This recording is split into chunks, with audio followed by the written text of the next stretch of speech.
안녕하세요. 최고 민수입니다. 오늘 침착맨 선생님께서 기타 큐슈 여행 후기를 올려주셨는데요. 제가 사실은 그날 첫날 저녁에 라이브를 할 줄 알았어요. 그래서 라이브를 위해서 준비했던 자료들이 있는데 그 자료들을 오늘 미공개 내용들입니다. 그 내용에 대해서 오늘 여러분들께 공유하는 그런 시간을 가져보려고 합니다. 주된 내용은 일본의 역사입니다. 우리가 일본을 여행하면서 그리고 일본을 방문하면서 일본의 어떤 특징, 우리가 잊어서는 안 된 그런 일본인들의 성격과 특징들을 이해를 하고 결국은 우리가 강해져야만 일본을 지배할 수 있는 그런 능력이 되는 거죠. 결국 강한 나라만이 남에게 굴복되지 않고 우리가 강하게 살 수 있다. 이런 점들을 꼭 기억하고요.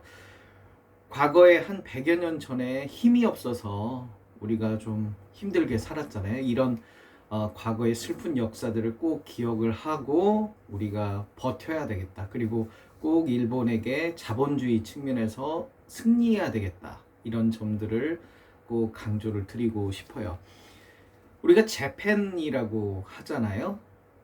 일본을 재팬이라고 하는데요. 원래 그 마르코 폴로의 동방견문록에서 언급이 됐어요. 지팡구라고요. 뜻은 황금의 땅이다.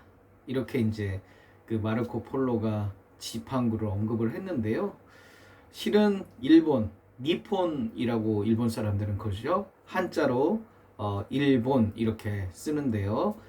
태양이 뜨는 곳이다. 일본인들은 그래서 니폰이라는 표현을 되게 좋아하는데 이 니폰을 중국식 발음으로 하면 지펀으로 들렸다고 그래요. 그래서 마르코 폴로는 그 발음을 그대로 해서 지팡구다.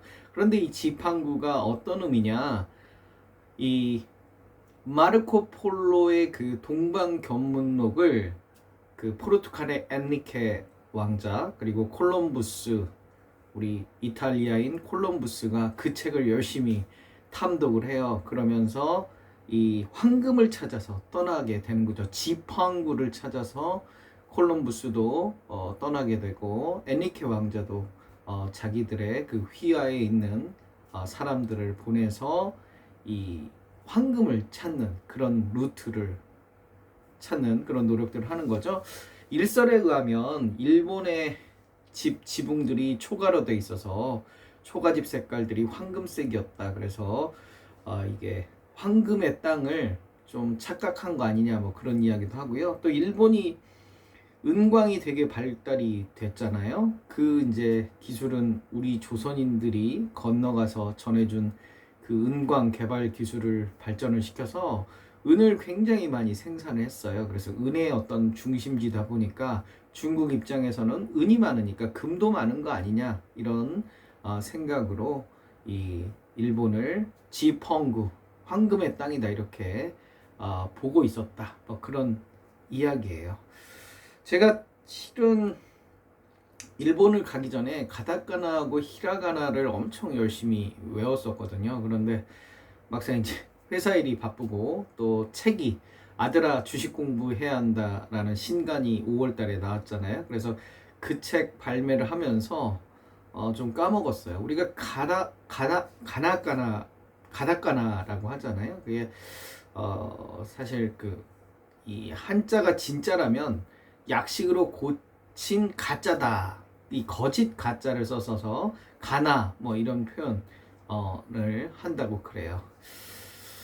우리가 이제 덴노 그리고 쇼군, 사무라이라는 세 가지의 어떤 계급 체계를 좀 이해할 필요가 있을 것 같아요. 덴노는 천왕이고요. 쇼군은 장군 중에 최고의 우두머리, 그리고 사무라이는 무사 계급들이죠.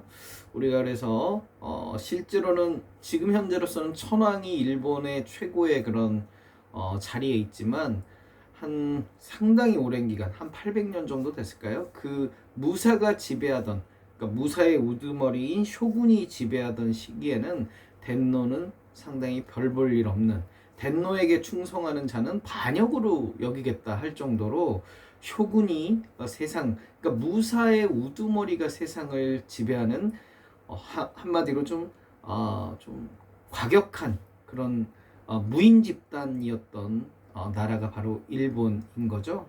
그래서 우리가 이 쇼군, 장군이라고 하는데요. 원래 이름은 세이 이타이 쇼군, 일본의 동북 오랑캐 토벌의 직책을 맡은 최고 책임자였는데 세이 이타이가 이제 생략이 되고 그냥 쇼군 이렇게 부르는 거죠. 최고의 군사 지휘자다. 그러니까 덴노라는 천황을 제쳐놓고 실질적으로 일본을 지배했던 왕과 같은 역할을 했던 게 이 쇼군이다라고 보면 될 것 같고요. 덴노는 우리가 천황인데요. 이 천황은 신과 같다. 그게 이제 신토 사상이라고요. 불교가 들어오기 전까지 일본의 고유 종교였어요. 그 부시, 즉 무사 정권인 그 바쿠, 막부죠. 막부가 성립되면서 결국 덴노가 허수아비, 천황이 허수아비가 되면서 이 신토 사상도 쇠퇴하게 됐는데요. 1868년에 메이지 유신이라는 하나의 그 혁명이 일어나면서 그 변방에 머물던 덴노, 천황을 권력의 중심에 서게 하고 대신에 무사 정권인 그 쇼군들을 좀 이 가치를 하락하게 하면서 이 중심을, 국가의 중심, 그 국민들의 중심을 덴노 천황에게 이렇게 일원화되게 그렇게 절대적 충성을 강요하는 신토 사상이 다시 메이지 유신 1868년 이후에 종교로 부활을 하게 되는, 국민을 단결시키는 용도로는 좋았는데 너무 이 천황에 대한 그런 신성시와 신격화 이런 게 굉장히 강화되는, 어떻게 보면 좀 이 국민들에게 좀 강요된 충성을 강조하는 그런 역효과도 좀 있었던 거죠. 원래 일본 신화에서는 하늘의 자손이 땅에 이렇게 내려와요. 그래서 이 천황 덴노가 되게 되는데요. 이 덴노에게 세 가지 신의 무기가 있어요. 그래서 옥구슬, 거울, 그 다음에 신검, 신의 그 검을 세 가지를 신의 무기라고 하는데요. 옥구슬은 풍요를 나타내고요. 거울은 종교적인 의식, 그리고 신검은 강한 무력을 이야기해요. 그래서 천황이 즉위할 때 이 세 가지의 신의 무기를 인수하는 그런 어떤 퍼포먼스가 있는 거죠. 그런데 이 덴노는 신이라고 했는데 신은 죽어서는 안 되잖아요. 그런데 덴노가 이렇게 나이가 들면 죽게 되는 그 이유를 또 만들었어요. 이 덴노가 이 고노하나, 꽃이죠. 꽃, 그리고 이와, 즉 바위인데요. 두 여인 중에 한 명의 여자와 결혼하게 되는데 바위라는 여자는 좀 못생겼고요. 꽃 이름을 가진 여자는 굉장히 이뻤겠죠. 그래서 미인인 고노하나를 아내로 맞이하면서 영원한 그 생명을 가진 바위를 선택하지 않았기 때문에 결국 덴노는 죽을 수밖에 없다라는 당위성을 또 갖게 하는, 뭐 자기 입맛에 맞게 그렇게 또 이 하는 거죠. 그래서 결국 이 천황은 신이잖아요. 성이 없어요. 그러니까 우리 이 일본이 다나카 이런 성이 있잖아요. 그런데 성이 없이 덴노는 신이기 때문에 성이 없다 이렇게 보시면 되고요. 재밌는 건 만세일계라는 한자를 쓰는데요. 덴노는 지금까지 한 번도 단절되지 않고 2600여 년이 넘는 동안 지속되고 있다. 그러니까 덴노가 집안이 바뀌면서 이렇게 소위 말해서 이 천황이 이렇게 자손이 내려오면서 갈라지고 바뀌고 그럴 수는 있지만 덴노라는 건 계속 있어 왔다는 거죠. 그래서 어떤 덴노의 정통성에 대해서 일본인들이 만세일계라는 정신을 되게 뭐 중요시하는 그런 특징을 보이고 있다라고 이야기를 드릴 수가 있겠어요. 그래서 우리가 이제 사무라이가 우리 입장에서는 굉장히 뭐 거리의 불황아 정도로 생각을 하는데, 일본의 역사에 있어서는 사무라이는 상당히 높은 그런 귀족 계급이에요. 부시라고도 하는데요. 무사 계급을 말하는 거예요. 우리가 이제 그 일본의 역사를 보면 794년부터 1192년은 헤이안 시대라고 해서 이 덴노 천황과 귀족들이 지배한 그런 시대예요. 그 이후에 이제 무사 정권이 들어서는데요. 1185년이죠. 1185년부터 1333년까지 가마쿠라 바쿠라고 해서 가마쿠라 막부가 생겼고요. 그 뒤에 무로마치 바쿠, 그러니까 무로마치 막부가 1336년부터 1573년까지, 그리고 혼돈의 시대, 전국 시대라고 하는데요. 이 힘 있는 자가 안 나타나면서 상당히 한 100여 년간 뭐 이렇게 좀 몇십 년간 이렇게 좀 혼돈의 시대를 가져오는 거죠. 그래서 이 혼돈의 시대 이후에 에도 막부가 1603년부터 1868년까지, 그리고 1868년에 이 에도 막부를 쓰러뜨리고 메이지 유신이라는 게 생기면서 그동안 그 헤이안 시대 이후 거의 천덕꾸러기 신세를 면하지 못했던 천황을 이 메이지 유신 이후에 그 신격화하면서 신토 사상을 다시 일으키면서 어떤 국가의 중심점으로 삼고, 그리고 이 세계화 그리고 현대화를 추구했던 그런 특징들을 보여주는 겁니다. 그래서 헤이안 시대는 이 왕과 그리고 귀족이 이 유지를 했던, 그 이후에 가마쿠라 막부부터 거의 꽤 오랜 시간 동안 군인들이, 사실 메이지 유신 이후에도 군인들이 총리를 하는 등 그 계속 그런 군인 세상이었던 국가예요. 그렇기 때문에 호전적이고 남의 나라를 이렇게 침략하려는 그런 의식들이 국민의 정서상에 들어있을 수밖에 없는 그런 민족이다. 그래서 우리는 항상 이런 민족들에 대해서 조심을 할 필요가 있겠다라고 강조를 드리고요. 사무라이의 그 한자는 모실 시자를 써요. 그래서 시종이라는 뜻의 의미예요. 그래서 헤이안 시대에, 그러니까 귀족과 왕이 지배하던 794년에서 1192년 사이 400년 동안은 귀족의 시대인데요.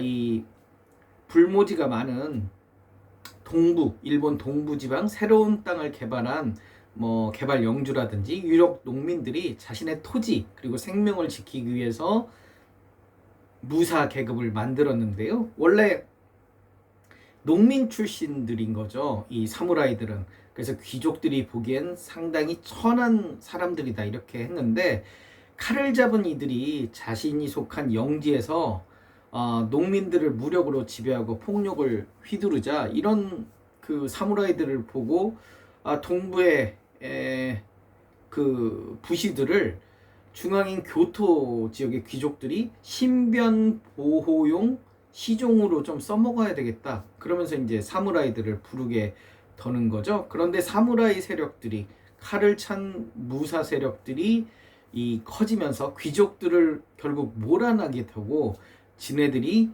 바쿠후 막부죠.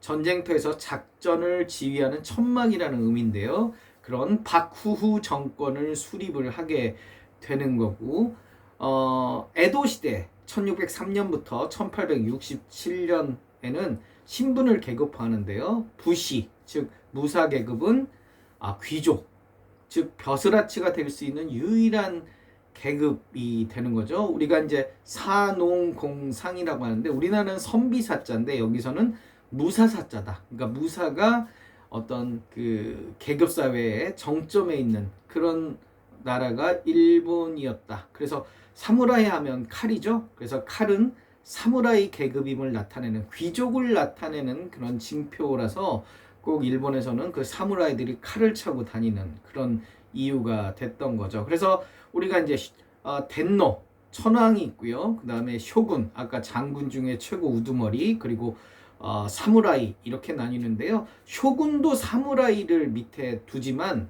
우리가 다이묘라는 게 있어요. 영주예요. 영주. 조그마한 영토들을 이렇게 나눠서 지배하는. 그래서 우리가 이제 그런 이 장군, 쇼군이 지배하던 세상에 막번 체제라고 하거든요. 그래서 쇼군이 지배하는 그 막부, 바쿠라고 했죠. 중앙 정부와 다이묘, 영주가 지배하는 한 260여 개의 그 지방 자치제죠. 그래서 쇼군과 다이묘가 각각의 사무라이들을 가지고 있고 사무라이의 계급들도 각각 나뉘는 거죠. 그래서 쇼군, 다이묘 이 두 사람도, 이 두 부류도 모두 사무라이 출신이다, 이렇게 기억하시면 좋을 것 같아요. 그러니까 한마디로 사무라이 세상인 거죠. 사무라이가 다이묘도 되고 쇼군도 되고 그리고 덴노까지 위협하는 이런 굉장히 공격적인 성향이 강한 민족이다. 그래서 우리가 한눈 팔고 있다가는 이 일본 애들에게 우리가 힘이 없으면 또 언젠가 아쉬운 그런 역사를 만들 수 있기 때문에 우리는 노력을 많이 해야 된다, 이런 말씀을 강조를 좀 드리고 싶고요. 우리가 이제 그 헤이안 시대, 그 불교를 받아들이고 그 다음에 왕과 귀족의 어떤 사치 생활이 이렇게 있었다면, 그래서 문화가 많이 발전을 해요. 헤이안 시대 우리 백제에서 많은 그 도예가도 넘어오고요. 백제 이 각종 그 예술 그리고 학문도 받아들이고 그런 헤이안 시대가 지나고 가마쿠라 바쿠후, 그래서 1185년부터 1333년까지 최초의 군사 정권인 거죠. 사무라이가 세상을 지배하는.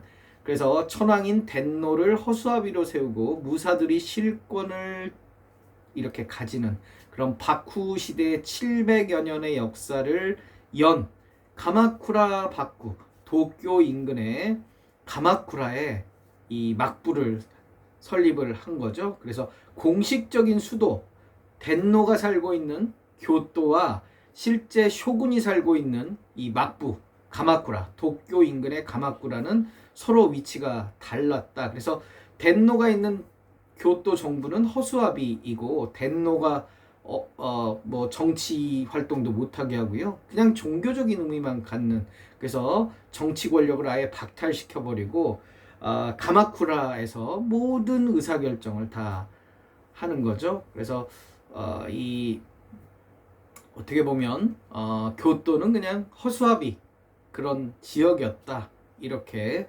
보시면 될 것 같아요. 교토의 옛날 이름은 헤이안이에요. 그래서 헤이안 시대라는 게 교토에서 이 덴노와 귀족들이 많이 문화를 융성했던 그런 시대라고 보시면 될 것 같아요. 이렇게 이제 그 가마쿠라 바쿠후가 생긴 이후에 그 다음에 이제 무로마치 지역에 바쿠가 생기는데요. 이 가마쿠라 바쿠 막바지에 좀 이 남조와 북조 이렇게 서로 한 60여 년간 덴노가 2명이었어요. 그래서 서로 뭐 싸우고 막 이런 난리가 난 상황이 좀 정리가 되면서 교토의 무로마치 지역에 무로마치 바쿠가 세워져서 한 200여 년간 1336년에서 1573년까지 좀 역사를 이뤘다 보시면 되고요. 여기서 우리가 이제 다이묘, 근데 이제 다이묘 앞에 슈고라는 이름이 붙어요. 슈고 다이묘를 그 당시에 이제 충성스러운 그런 막부의 신복들을 지방에 파견해서 무사들을 관리하도록 했는데요. 이 가마쿠라 막부에서는 슈고라고 불렀다고 해요. 그래서 이 슈고 막부가 생겼는데 나중에는 이제 생코쿠 다이묘라고 해서요. 조금 이 앞에 이름이 좀 달라져요. 슈고 다이묘 그러다가 이제 생코쿠 다이묘 뭐 이렇게 바뀌는데요. 이 생코쿠 다이묘 같은 경우는 바쿠가 파견한 슈고 다이묘와 달리 전란으로 나라가 어지러운 틈을 타서 무력으로 새롭게 일어난 좀 실력자들을 생코쿠 다이묘 어떤 지방에서 독자적으로 좀 이렇게 움직였던 그런 다이묘다. 지방 지주나 유력 농민 출신이었는데요. 전쟁 중 스스로 무사가 돼서 농민 조직을 지배하면서 중앙 지배를 벗어나서 독자적인 다이묘로 성장을 했는데요. 무력을 바탕으로 해서 독립국가 형태를 띄었다. 그래서 영토를 지키면서 가신 자기의 그 부하들과 농민들을 만족시켜야 되고요. 그러다 보니까 이제 센코쿠 다이묘들은 자기 지역 안에서 좀 안주하는 그런 특징들, 그러니까 지역의 어떤 터줏대감 같은 역할과 어떤 지역에 좀 지키는 그런 역할들을 했었던 게 센코쿠 다이묘다 이렇게 보시는데요.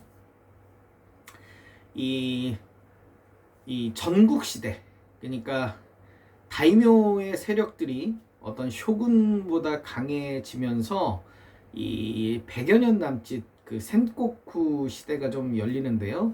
1467년부터 1574년까지 이 전국 시대, 그러니까 오다 노부나가가 무로마치 바쿠를 폐기하기 전까지 1467년부터 1573년까지 이 전국 시대, 센코쿠 지다이의 어떤 그런 시대였고, 그때 이제 센코쿠 다이묘들이 이 지방에서 이제 각자의 지역들에서 좀 막 전국 시대니까 난리가 났을 거잖아요. 그러니까 우리가 전에 가마쿠라 바쿠, 뭐 무로마치 바쿠 시대의 어떤 슈고 다이묘, 그러니까 막부에서 이렇게 발령을 내서 갔던 애들과 달리 센코쿠 다이묘는 각 지역에서 이제 자기들끼리 이렇게 지역 자치제를 하는 거죠. 자기 스스로 이제 이 지역은 내 거야 이렇게 하면서 이제 했는데, 그러다 보니까 이제 자기 지역에서 이렇게 여러 좁은 지역들마다 센코쿠 다이묘들이 이제 생겨서 자기 지역에 안주하고 살았는데, 그러다가 이제 이 다이묘들끼리 이제 싸움이 일어났겠죠. 그게 한 100여 년 동안 전국 시대로 막 엄청나게 싸우게 됩니다. 이 싸우는 시대에 나타난 세 명의 유명한 그런 사무라이들이 있습니다. 다이묘들이라고도 할 수 있죠. 그러니까 앞서 언급했듯이 헤이안 시대에서 가마쿠라 막부, 무로마치 막부, 가마쿠라 막부, 무로마치 막부에서 이제 무로마치 막부가 힘이 약해지니까 이 센코쿠 지다이, 그러니까 전국 시대가 한 100년 정도 생기면서 서로 센코쿠 다이묘들끼리 막 싸움이 붙고, 그러다가 이제 어느 특정 힘이 센 그 막부가 안 생기다 보니까 좀 힘들어진 거죠. 그래서 결국 이제 센코쿠 시대에 세 명의 그런 호걸들이 나타납니다. 오다 노부나가, 도요토미 히데요시, 그리고 도쿠가와 이에야스. 그래서 오다 노부나가는 직전 신장이라고 우리 한자로 풀이하면 이렇게 되고요. 도요토미 히데요시는 풍신수길, 도쿠가와 이에야스는 덕천가강. 우리 뭐 무협소설에서도 많이 들어봤죠. 세 명의 성격이 다 달라요. 그래서 불같은 성격의 오다 노부나가, 지략에 능한 도요토미 히데요시, 대기만성형 도쿠가와 이에야스. 그래서 일본에서 이런 이야기가 있어요. 손안에 새가 울지 않을 때 오다 노부나가는 즉시 죽여버려요. 도요토미 히데요시는 어떻게든 울게 만들고요. 도쿠가와 이에야스는 새가 울 때까지 기다린다. 이렇게 각각의 성격들을 이야기하는데요. 저는 오다 노부나가랑 비슷한 것 같아요. 좀 의외로 성격이 좀 급하고요. 때로는 약간 다혈질적인 모습들도 보여주는, 좀 그러다 보니까 추진력이 좀 강한 그런 모습도 좀 있는 것 같아요. 사망 나이도 성질 급한 순서대로 오다 노부나가는 48세, 도요토미 히데요시는 61세, 도쿠가와 이에야스는 73세에 사망을 하게 됩니다. 그래서 일본에서는 이런 또 이야기도 있어요. 오다가 쌀을 찢고 하시바, 즉 토요토미가 반죽한 천하라는 떡을 힘안 들이고 먹은 것은 도쿠가와다 라는 이야기가 있는데요. 오늘 이제 이 오다 노부나가, 도요토미 히데요시, 그리고 도쿠가와 이에야스까지 1편으로 이야기를 하고요. 내일 이 시간에는 조선통신사부터 메이지 유신, 그리고 관련해서 청일전쟁까지 쭉 이야기를 좀 해보려고 합니다. 그래서 오늘은 이 오다 노부나가, 그리고 도요토미 히데요시, 마지막으로 도쿠가와 이에야스의 각각의 특징과 성격에 대해서 이야기하고 마무리를 하려고 해요. 오다 노부나가 1534년에서 1582년까지 48년간 살았던 센코쿠 시대, 전국 시대의 뛰어난 영웅, 뛰어난 전략가이자 일본의 통일 기반에 닦은 그런 다이묘죠. 지역을 넘어서 일본 전체를 통일하려는 센코쿠 다이묘다. 그러니까 센코쿠 다이묘들이 실은 자기 지역 안에서 안주하고 어떻게든 자기 지역 안에서 평화를 누리려고 했는데, 그러다 보니까 이렇게 조막손만한 다이묘들이 엄청나게 많은 거죠. 이 오다 노부나가는 다른 다이묘와 달리 다른 지역을 침략하고 통일하려는 그런 야망이 많았던 인물이에요. 그런데 오다 노부나가가 이렇게 그 전국을 거의 통일할 수 있던 기반에는 군대를 3개조로 나눠서 3열로 배치하는 그런 어떤 이 체계를 갖추면서 그게 전쟁에 크게 승리할 수 있는 원동력이 되었는데요. 조총이라는 게 이 장전하고 발사한 다음에 다음 사격하는 데까지 시간이 많이 걸리거든요. 그러다 보니까 한 조는 사격을 하고 나머지 2개 조는 장전을 시키면서 연속 사격이 가능하게 하면서 계속 승리를 이끄는 그런 원동력이 됐고요. 원래 일본 병사들은 농민 출신이기 때문에 농번기에는 고향으로 돌아가서 농사를 짓는데요. 이 오다 노부나가는 농민이 아닌 직업군인들로, 용병들로 군대를 조직했기 때문에 농번기에도 군사훈련을 하게 했고요. 농번기에 기습으로 이렇게 쳐들어가서 계속 승리라는, 그래서 어떻게 보면 이 기본적으로 지켜야 될 예의 이런 거 없이 그냥 농번기에도 막 습격하면서 일본 영토의 대부분을 이렇게 차지하게 되는 거죠. 1573년에는 쇼군을 폐위시키고 교토에서 추방시키면서 무로마치 바쿠를 멸망시킨 센코쿠 시대도 드디어 막을 내리게 되는데요. 그러던 중에 1582년 교토의 혼노지라는 절, 혼노지, 이 이름을 좀 알아두실 필요가 있는데요. 혼노지라는 절에서 이 부하장수 아케치 미스히데가 배반해서 결국 이 스스로 목숨을 끊게 되는 그런 좀 파란만장한 인생을 살았던 오다 노부나가고요. 그래서 일본의 그 이야기 중에 이런 말이 있습니다. 적은 바로 혼노지에 있다. 그러니까 적은 밖이 아닌 내부에 있다라는 의미로 적은 바로 혼노지에 있다라고 이야기를 한다고 하네요. 도요토미 히데요시 1537년에서 1598년 우리나라를 침략한 원흉이죠. 일본 통일을 이룩하고 조선을 침략해서 임진왜란 그리고 정유재란을 일으킨 아주 나쁜, 우리에게는 역사의 한 장면의 그 중심에 있는 사람이죠. 그때 이제 주장한 게 정명가도예요.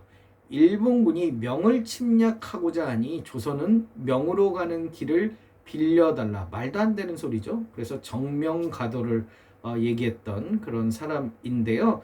실질적으로는 출신 성분이 굉장히 낮은, 그래서 한때는 되게 좀 천시당한 그런 사람이에요. 원숭이라는 별명을 가졌고요. 오다 노부나가의 장수 출신이에요. 추운 겨울 오다 노부나가의 신발을 가슴에 품고 있으면서 노부나가의 이 마음을 얻은 거죠. 감격을 시켜서 이 노부나가가 중용을 하게 됩니다. 그런데 이제 노부나가가 죽었다는 얘기를 듣자 우리가 도요토미는 멀리 출정을 보낸 상황이었거든요. 그 사이에 이제 노부나가가 죽자 다시 이제 복귀를 해서 그 반란을 일으킨 장수를 죽이고 본인이 이 노부나가의 그 위치에 올라서게 되는 어떻게 보면 어부지리인 사람이에요. 본인의 이제 그 어떤 출신 성분이라든지 갑자기 부하로 있다가 이 높은 자리에 올라가다 보니까 자신의 이제 권위를 좀 내세워야 되잖아요. 그래서 오사카 성을 건축해서 자신의 어떤 지위를 과시를 했고요. 그 당시에 이제 경쟁 상대였던 도쿠가와 이에야스한테 어떻게 할래? 나랑 한판 붙을래? 라고 이제 물어보죠. 그러니까 이제 도쿠가와가 상대가 안 될 것 같으니까 무릎을 꿇어요.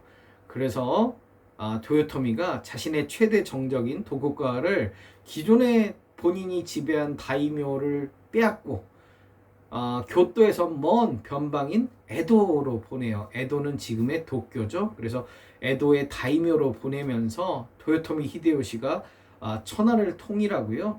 하시바라는 성을 자기가 원래 부여받았었는데요. 다시 도요토미라는 새로운 성을 하사를 받게 돼요. 그래서 이 1590년 일본이 드디어 도요토미에 의해서 100년 넘는 그런 전국 시대가 막을 내리게 되는 거죠. 통일된 다음에는 전국의 토지와 수확량을 조사해서 농민의 무기를 몰수해 버리는 거죠. 칼과 무기는 무사만 쓸 수 있다. 즉 반란을 막겠다 뭐 이런 의미죠. 과거에는 농민이 무사도 되고 다이묘도 되었으나 이제 농민은 농사만 져라 장사도 안 된다 이렇게 만들게 된 거죠. 이때 이제 그 유명한 그 제도를 두는데요. 히토바라이 서로 다른 계급이 섞이는 걸 금지시키고요. 무사가 상공인이 되는 것도 안 돼요. 그래서 무사가 모든 권력을 독점하고 농민과 이렇게 뒤섞여서 뭐 막 반란을 일으키고 이렇게 못하게 하려고 농민은 농산물 생산에만 전념하게 이렇게 하게 만들고 결국 1592년 기존의 어떤 그 무사 세력들의 이 자신에 대한 그런 반감, 반란 이런 것들을 조선으로 돌리게 되는 거죠. 조선을 침공하게 되고요. 7년 동안 임진왜란 그리고 정유재란을 일으키면서 북경을 새로운 수도로 삼겠다. 뭐 이런 각오로 이 우리나라를 침략하는 어떻게 보면 자신의 좀 일본의 최고의 자리에 오르는 그 과정이 좀 정통성 문제가 있잖아요. 그러면서 이렇게 좀 자신의 어떤 위협을 이 조선으로 돌린 게 아닌가 그런 생각이 많이 들고요. 56세에 자기가 아들을 낳아요. 그런데 이제 5살짜리 아들 이름은 도요토미 히데요리인데요. 이 5살짜리 아들을 그러니까 놔두고 죽게 돼요. 도쿠가와 이에야스한테 부탁도 하죠. 우리 아들을 잘 좀 지켜달라. 그래서 처음에는 도요토미 히데요리를 도쿠가와가 잘 그냥 돌봐줘요. 그러다가 히데요리가 어른이 되자 이 도쿠가와가 이 오사카 성에 있는 히데요리를 공격을 해요. 그런데 오사카 성을 너무 잘 만들어가지고 두 겹의 인공 호수인 해자가 있어서 철옹성을 이루는 거죠. 그래서 이 도쿠가와가 한 달 동안 공격을 했는데 이 승리하지 못하자 도쿠가와가 꾀를 내는 거죠. 야, 네가 그냥 이 약간 지는 형식으로 하고 우리가 물러날게. 대신 인공호수 두 겹의 그 해자 인공호수 중에 하나만 메워달라. 그걸 이 히데요리가 이제 생각하기에 도쿠가와가 이제 나이가 너무 많이 들었고 이번 위기만 피하면 얘는 죽을 거고 그러면 내가 힘을 키워서 전국을 다시 통일하리 이런 생각을 가졌어요. 그래서 이제 그 히데요리가 그걸 메우자마자 이 나머지도 이 도쿠가와 쪽에서 다 메웠겠죠. 그래서 결국은 오사카 성을 함락하고요.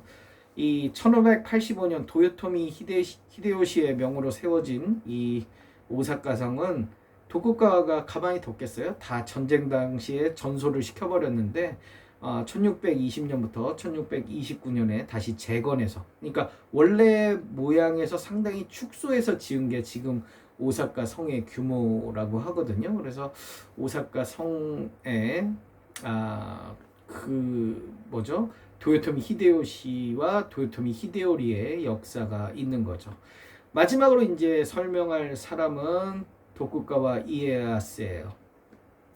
1543년에서 1616년까지 어떻게 보면 최고의 그 마지막 남은 승리자이죠. 통일 일본의 도쿠가와 바쿠, 도쿠가와 집안의 막부를 세워서 한 200여 년간 메이지 유신 전까지 265년간 에도 시대, 도쿄 시대를 연 그런 도쿠가와 집안의 어떤 큰어른인 거죠. 그래서 도요토미가 죽은 이후에 친 도요토미 세력과 전쟁을 했는데 거기서 승리하고요. 또 오사카 성에 있는 그 도요토미의 아들까지 이렇게 승리하면서 아들한테 승리하면서 결국 세상을 지배한 거죠. 그래서 친 도요토미파를 죽이거나 평민으로 강등하면서 전국을 떠도는 론인이라고 그러죠. 낭인들이 무더기로 생겨나게 돼요. 그래서 친 도요토미파 중에서 도쿠가와한테 충성을 다한 다이묘들은 그래도 좀 거두어 주는데 에도에서 멀리 보내요. 왜냐하면 반란을 일으키더라도 충분한 시간적인 대비를 하기 위해서. 그래서 도쿄에서 얼마나 멀리 떨어져 있는 다이묘냐에 따라서 이 도쿠가와 지방과의 어떤 친밀함 이런 게 결정이 되는 거죠. 결국 그렇게 멀리 떨어진 애들이 나중에 메이지 유신이라는 반란을 일으키면서 결국 이 도쿠가와 집안이 무너지는 또 계기가 되는 거죠. 그래서 이 서쪽 끝에 변방인 스스마, 가고시마라는 지역이고 그 다음에 조슈, 우리가 이말년 침착맨 선생님과 간 시모노세키가 결국 메이지 유신의 이 중심에 서게 되는 거죠.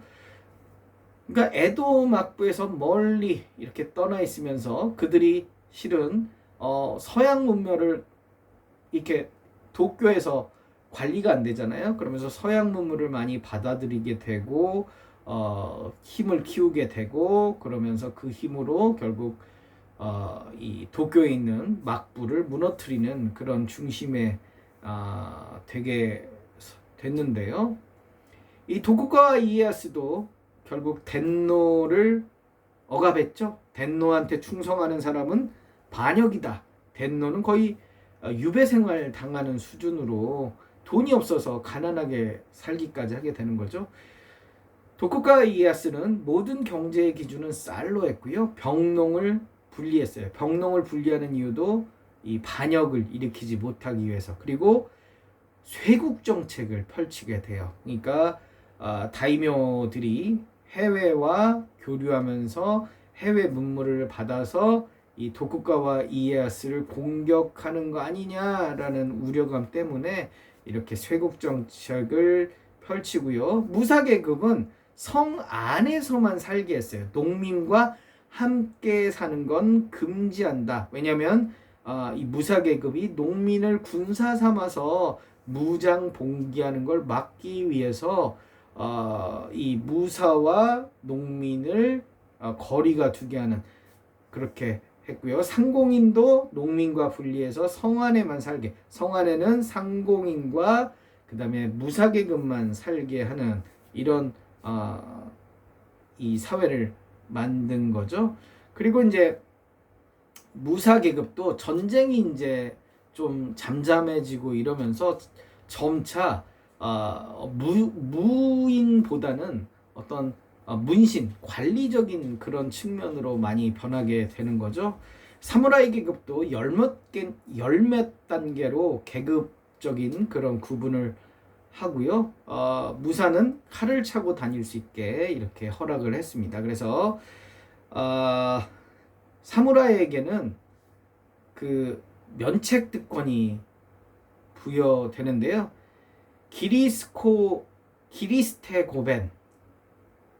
기리스테고멘이죠. 기리스테고멘 발음이 조금 어려웠는데요.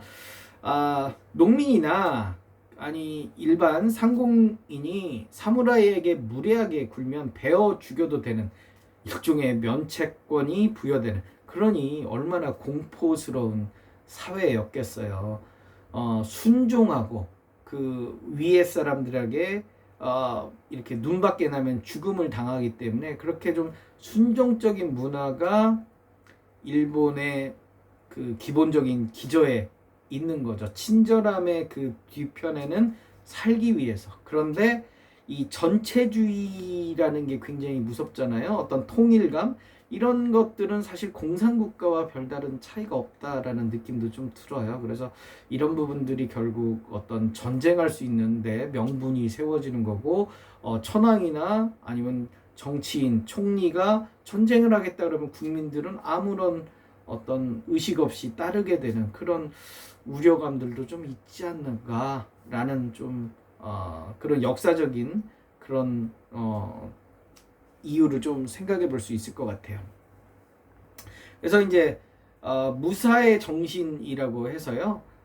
체면이나 명예를 지키지 못하면 스스로 목숨을 끊는 게 사무라이다운 행동이다. 뭐 이런 죽음을 미화시키는 그런 특징도 보여주죠. 그래서 이제 도쿠가와 측면에서는, 막부 측면에서는 이 바쿠 몰래 외국과 무역으로 큰 돈을 벌어서 군사력을 키우는 걸 굉장히 무서워했어요. 그래서 쇄국 정책을 하고 오직 조선하고 중국과의 교역만을 허락하는 뭐 이런, 그래서 유일하게 나가사키 부근의 인공섬인 데지마라는 곳에 이 네덜란드 상인을 거주시키는 거죠. 그래서 네덜란드 상인만 유일하게 서양 문물을 교류하게 하는데요. 네덜란드인은 일본의 은광에서 나는 은을 탐내했어요. 그래서 네덜란드인들은 이 쇼군에게 세계 정서도 보고하고 뭐 이런 활동도 하면서 은광을 교류하는 그런 나름의 혜택을 받았는데, 원래 네덜란드라는 것은 낮은 땅이라는 의미거든요. 네더가 네덜란드어로 저지대라는 뜻인데요.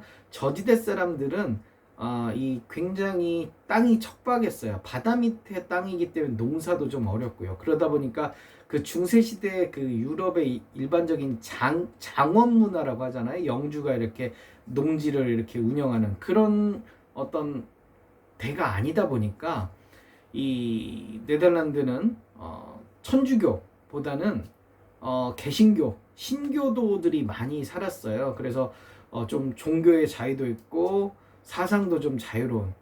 나중에 이제 네덜란드 앞바다 쪽에 청어가 많이 잡히면서 청어로 인해서 부를 나중에 일구게 되게 되는데요. 어찌됐든 이 네덜란드인들이 이 나가사키 데지마에서 이 사업을 할 수 있었던 계기는 천주교처럼 포교 활동을 하지 않겠다. 즉 일본에게 더 이상 부담이 되게 종교 포교 활동을 안 할 테니 제발 상업 활동만 할 수 있게 해줘. 그래서 인공섬 데지마에 이 나가사키의 데지마에서 네덜란드인들이 상업 활동을 할 수 있게 된 거고요. 지금도 나가사키에 가면 하우스텐보스라는 네덜란드 풍의 그런 여행지가 있잖아요. 그게 이제 결국 그 데지마의 후속으로 이어진 거다라고 보시면 될 것 같아요. 그래서 이 도쿠가와 막부는 이렇게 한 265년 동안 이 세상을 지배를 했는데, 다이묘끼리 결혼도 쇼군의 허락을 받아야 되고요. 산킨 코다이라고 해서 다이묘 가족은 에도에, 그러니까 도쿄에 살게 하고요. 그 다이묘만 1년은 영지에 가 있고 1년은 에도에 살게 하는 그런 식으로 해서 이 다이묘들을 이 관리하고 지배해왔던 그런 시대가 도쿠가와 막부의 시대다라고 이야기를 드릴 수가 있을 것 같아요. 그래서 우리가 이제 마지막으로 조선통신사 얘기를 하고 마무리를 하겠습니다. 내일 이 시간에는 메이지 유신부터 나머지 이야기들을, 왜 메이지 유신이 조슈번 즉 시모노세키에서 시작이 됐는가라는 이야기를 내일은 좀 해보려고 합니다. 그래서 1607년 임진왜란이 종료된 다음에 9년 만에 조선과 일본의 국교가 재개되는데요.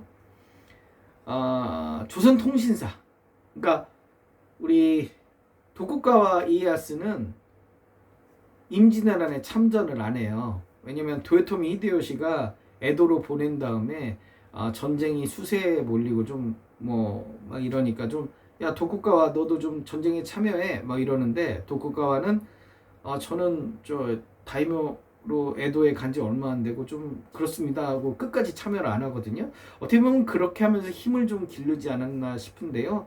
이 임진왜란이 끝난 다음에 도쿠가와 막부가 이렇게 얘기를 하죠. 나는 임진왜란에 참여 안 했다. 그러니까 조선통신사가 좀 와다오.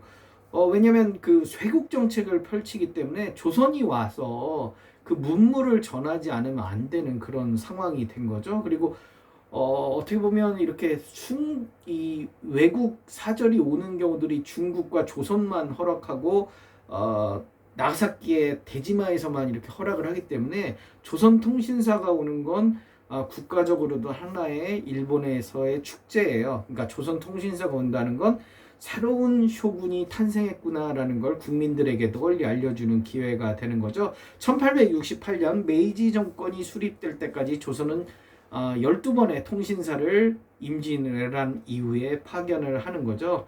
그래서 처음 3번은 포로 교환, 이후에는 쇼군이 바뀔 때마다 일본의 요구에 의해서 했는데요. 한 번에 뭐 200에서 300명 그 이상으로 또 이렇게 파견을 하게 되는 거죠. 이 조선에 있는 사람들도 융숭한 대접을 받고 그러기 때문에 나름 또 조선통신사로 가는 게 나쁘지 않은 선택이었기도 했고요. 한 호위만 한 800여 명으로 쇼군의 최대 행사이자 권위를 상징하는데요.